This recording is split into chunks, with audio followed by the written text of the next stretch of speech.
Alhamdulillah. Alhamdulillahirabbil alamin. Kembali lagi di Islam itu Indah spesial Ramadan. Masih membahas tema kita hari ini, dahsyatnya tarawih di bulan Ramadan. Alhamdulillah. Nah, kita lanjut lagi nih ya buat jamaah Islam itu Indah yang ada di rumah. Mungkin ada yang sebagian seperti saya. Apakah beda melaksanakan sholat tarawih di rumah dan berjamaah dengan di masjid? Sama-sama berjamaah nih, dan bagaimana jika melakukan sholat tarawihnya di rumah aja berjamaahnya? Mohon izin penjelasannya nih Habib Usman. Afwan Mas Fadli, Ustadz Maulana, Ustadz Syam. Bismillahirrahmanirrahim. Allahumma salli ala Sayyidina Muhammad wa ala ali Sayyidina Muhammad. Kita paham bahwasanya sholat itu ketika di masjid dengan di rumah pahalanya berbeda. Ustadz Maulana sudah menyampaikan kalau sholat di masjid pahalanya 27 derajat. Apalagi di bulan Ramadan dikali 70. Tambah banyak lagi, di rumah cuma dapat 1, ditambah 70, cuma dapat 70. 70 kali 27 lebih banyak lagi. Sholat taraweh afdol ditunaikan berjamaah di masjid. Hadis riwayat Aisyah radhiyallahu anha bahwasanya Rasulullah shallallahu alaihi wasallam suatu saat pada waktu pertengahan malam pada bulan Ramadan dia keluar dan sholat di masjid. Kemudian sahabat saat itu ikut bersama baginda Nabi besar Muhammad shallallahu alaihi wasallam sampai mereka mengikuti sholatnya Rasulullah shallallahu alaihi wasallam. Dan banyak jamaah yang mengikutinya. Maka Rasulullah pada kali yang keempatnya tidak keluar. Jadi 3 kali keluar di malam 23, 25, 27. Terakhir yang keempatnya ditunggu lagi 29 keluar, ternyata gak keluar. Nah Rasulullah SAW sholat di rumahnya. Dan keluar bilang sama jamaahnya atau sahabatnya, saya khawatir ini menjadi kewajiban bagi kalian semua. Karena apa? Takutnya kalian gak mampu menunaikannya. Takut jadi wajib, jadi Rasulullah di rumah. Oleh karena itu Sayyidina Umar berkata, saya berpandangan andai kata kita kumpulkan mereka dalam satu jamaah dan imam, maka itu lebih utama. Kemudian mereka dikumpulkan menjadi satu jamaah, sebagaimana tadi disampaikan Ustadz Maulana dan Ustadz Syam, Ubay bin Ka'ab menjadi imamnya. Kemudian Umar mengatakan ini adalah sebaik-baiknya bid'ah. Kalau ditanya mana bid'ah yang paling baik, ini yang paling baik kata Sayyidina Umar. Karena Sayyidina Umar tegas mengatakan ini adalah bid'ah yang terbaik. Sungguhnya yang paling utama ditunaikan berjamaah di masjid, pahalanya pasti lebih banyak. Karena apa? Karena cuma lihat nih, kita hukumnya nih kita harus tahu dulu dasarnya. Nabi sholat di rumah bukan karena meninggalkan berjamaah, tapi karena takut jadi wajib. Masalahnya gitu. Masalahnya takut jadi wajib, tapi keutamaan berjamaah tetap harus ada dilakukan berjamaah adalah kewajiban. Sekali lagi, kewajiban harus dilakukan taraweh berjamaah di masjid, di musola dan lain sebagainya. Sejak saat itu, para sahabat sepakat, sholat tarawih dilakukan secara berjamaah hingga dilakukan sekarang di Masjidil Haram, di Mekah, di Madinah, dimanapun tempat sampai hari ini. Sementara untuk sholat tarawih di rumah pun dianjurkan dan tidak dilarang. Di rumah boleh, dianjurkan dan tidak dilarang. Jadi misalkan ditanya, di rumah boleh apa enggak? Boleh, bismillah. Mau di tempat kantornya bismillah nggak apa-apa, masih sibuk ngurusin ini itu dan lain sebagainya. Jadi di sini ada kebolehan dalil yang menunaikan sholat berjamaah untuk taraweh tapi tidak juga melarang daripada itu. Kalau ingin mengerjakan sendirian, yang salah adalah mereka yang tidak sholat. Udah nggak sholat dia nyalahin. Wah, kenapa sih di sini 8, di situ 20, kenapa di sini 11, di sini 23, kenapa di situ di rumah, di situ di rumah, masjid, ini di masjid. Itu yang nggak benar, yang menyalahkan orang lain, yang jadi kompor. Biasanya yang jadi kompor nih yang berbahaya nih, tiba-tiba meleduk duar ya kan, ribut satu ini, ribut itu, ya kan, nggak kunut awas loh, ya kan, kunut nggak. Nah ini kan yang jadi satu permasalahan. Oleh karena itu, mereka yang beriman dan bertakwa kepada Allah, menghargai segala sesuatunya. Tapi ingat, ada dasar hukum yang kuat yang sesuai dengan syariat agama, dengan hadis dan lain sebagainya. Masya Allah, memang begitu ya Bib ya. Jadi kalau semakin banyak ilmu yang kita dapat itu, kita semakin ngerti. Orang mau sholat berapa aja silahkan, urusannya yang penting tawadu, terus-terusan ya istiqomah. Dan jangan sampai orang teriak-teriak, jangan-jangan orang yang teriak-teriak itu nggak sholat. Ada ulama di zaman Gus Dur, beliau akui. Orangnya pahamnya 8 rakaat, Gus Dur kan 20. Tiba-tiba jadi imam di tempat NU yang 20 rakaat. Jadi dia yang jadi imam, yang hukumnya cuma 8 rakaat. Tiba-tiba sholatnya luar biasa nih, menghargai perbedaan. Sholatnya yang 8 rakaat itu lamanya sama dengan 20. Setelah 8 dia tanya jamaah, mau lanjut? 20? Mau lanjut atau langsung witir? Katanya maaf, ya langsung witir. Karena panjang surahnya. Jadi pinter banget, jadi menghargai perbedaan. Iya. Nah sekarang kita lanjut lagi nih Ustadz Maulana ya. Jamaah Islam itu yang ada di rumah berbicara masalah tentang perbedaan nih. Bicara masalah pelaksanaan sholat tarawih. Ada nggak sih sebenarnya waktu masalah sholat tarawih ini Ustadz Syam ya? Dan bagaimana hukumnya jika di dalam setelah sholat tarawih ini kita menyisipkan nih diiringi dengan sholat tahajud. Baru kita tutup dengan witir. Nah ini bagaimana? Padahal kita belum tidur dan waktunya masih sekitar jam 8 jam 9.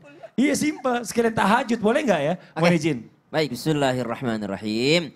Ada orang yang ternyata dia sholat malamnya, ibadah malamnya itu diperbanyak di akhir malam.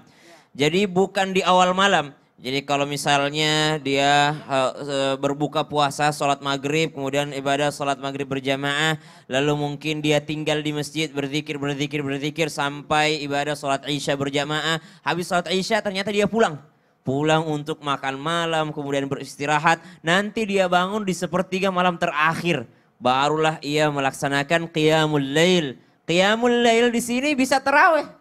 Qiyamul lail di sini bisa tahajud. Qiyamul lail di sini bisa sholat witir. Bahkan kalau guru kita Ustaz Maulana menambahkan ada sholat hajat, ada sholat taubat segala macam. Maka qiyamul lailnya banyak di dalamnya. Ya ayyuhal muzammil qumil laila illa qalila nisfahu aw inqus minhu qalila أو زد عليه ورتل القرآن ترتيلا. Maka buat teman-teman yang menghafal Al-Quran paling bagus murajaah hafalan itu pada saat sholat tahajud, pada saat sholat taraweh dengan Al-Quran yang ada di depan kita atau sambil kita pegang, nggak apa-apa. Maka subhanallah ada orang yang seperti ini, maka bolehkah taraweh itu ditaruhnya di sepertiga malam terakhir? Boleh. Yang tidak boleh adalah sholat taraweh sebelum sholat isya.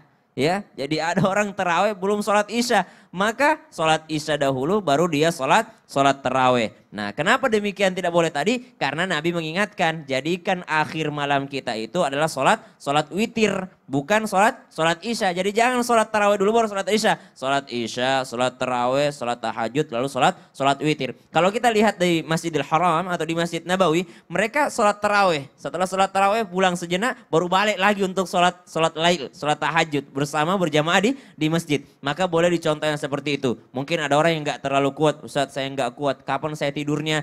Saya pengen tidur juga karena pagi saya berjualan, nanti besok saya berjualan, saya berusaha paginya, maka saya harus punya istirahat. Maka kalau tidak sempat untuk ikutan tarawih berjamaah di masjid, boleh dilaksanakan di rumah. Boleh nggak kalau pada saat sepertiga malam? Justru bagus waktu sepertiga malam tadi. Cuman kekhususan bulan Ramadan itu, sholat tarawih itu cuma ada di bulan suci Ramadan. Dan kekhususannya ini terasa kalau dilaksanakan habis sholat isya, bukan dilaksanakan tengah malam. Kalau dilaksanakan tengah malam, toh seperti saja di luar Ramadan. Bagi orang-orang yang rajin tahajud kan kalau dia tengah malam itu biasanya bangun sholat tahajud kemudian sholat witir. Nah kalau bulan Ramadan ditambah dengan ibadah satu sholat yang luar biasa, yang mana Nabi mengingatkan siapa yang ikut di takbirnya imam kemudian dia pulang bersama dengan imam, maka bagaikan sholat semalam suntuk. Subhanallah. Jadi kalau ditanyakan utama mana? Sholat taraweh di masjid setelah sholat isya atau nanti tarawehnya ditunda di rumah pada saat malam tahajud, dua-duanya mempunyai keutamaan. Tapi kalau taraweh di masjid bersama dengan imam sampai imam pulang, maka dinilai sholat sampai semalam suntuk. Sampai semalam suntuk. Tapi kalau dia melaksanakannya di rumah di sepertiga malam terakhir, maka dia juga mendapatkan waktu keutamaan. Dua-duanya mempunyai keutamaan, toh yang namanya ibadah sunnah itu adalah pilihan, silahkan dipakai. Tapi kalau meninggalkannya, ketahuilah bahwa kita sangat merugi jikalau kita meninggalkan keutamaan sunnah di bulan suci Ramadan. Wallahu ta'ala a'lam. Masya Allah, jazakallah khairan katsiran. Makasih banyak Ustaz Syam ya. Siap. Karena memang masih banyak pertanyaan-pertanyaan lagi, nanti kita akan lanjutin lagi buat jamaah Islam yang di rumah nih. Sebelumnya saya mau izin dulu Ustaz Syam, Habib, Ustaz Maulana. Saya mau ketemu teman saya dulu sebentar. Ada Dian Ayu datang ke sini. Ya, bentar izin ya. Assalamualaikum. Waalaikumsalam warahmatullahi wabarakatuh.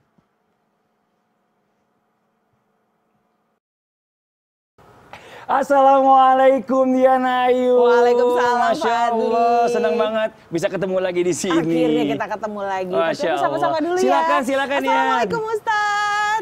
Aduh, senang Masya banget ya, seru Allah. sekali obrolan pagi hari ini. Bener Dan banget. Masya Allah nih Fadli, ternyata aku baru tahu segitu dahsyatnya sholat tarawih di bulan suci Ramadan ini. Insya Allah ya habis ini aku nggak akan melewatkan sholat tarawihku jadi sia-sia begitu saja. Tapi ngomongin tentang kedahsyatan tarawih di bulan Ramadan, ada lagi nih yang super dahsyat yang bisa bikin gigi kita sehat. Ini dia, Sasha, pasta gigi halal bersiwak. Pasta gigi Sasha ini mengandung serpihan siwak asli, bahan alami yang disunahkan Rasulullah Shallallahu Alaihi Wasallam, dan serpihan siwak ini berfungsi sebagai antibakterial alami yang dapat melawan bakteri penyebab plak, gigi berlubang. Selain itu juga bisa menghilangkan bau mulut. Diperkaya juga dengan ekstrak daun sirih untuk nafas lebih segar. Masya Allah, ini dia nih yang aku cari. Benar banget Fadli, bersiwak tidak hanya membersihkan mulut dan juga gigi, tapi juga dapat mendatangkan keberkahan dan juga ridho Allah Subhanahu wa Ta'ala. Nah, tapi Sasha ini terjamin halal kan? Tenang aja, insya Allah terjamin aman dan halal. Karena pasta gigi Sasha ini tidak mengandung alkohol dan bahan lainnya yang berasal dari hewan. Jadi sudah terjamin kehalalannya. Subhanallah. Nah, ternyata selain menjaga kebersihan mulut, bisa membawa kebaikan untuk kita dan keluarga juga. Nah, untuk jamaah di rumah, tunggu apa lagi? Ayo beralih ke pasta gigi Sasha. Masya Allah, karena sudah saatnya nih kita beralih ke pasta gigi yang sudah terjamin kehalalannya. Sasha, pasta gigi halal bersiwak. Insya Allah sehat dan berkah. Alhamdulillah. Nah, buat jamaah yang ada di rumah, jangan kemana-mana. Setelah ini, kita akan kembali lagi mendengarkan tausiah dari guru-guru kita. Jadi jangan pindah-pindah channel, tetap di Islam itu Indah. Jamaah, oh jamaah, Alhamdulillah. Masya Allah, Dian, udah tenang aja. Insya Allah udah aman. Jadi semuanya langsung aja pakai ini keluarga. Orang aku sekeluarga besar udah pakai. Subhanallah.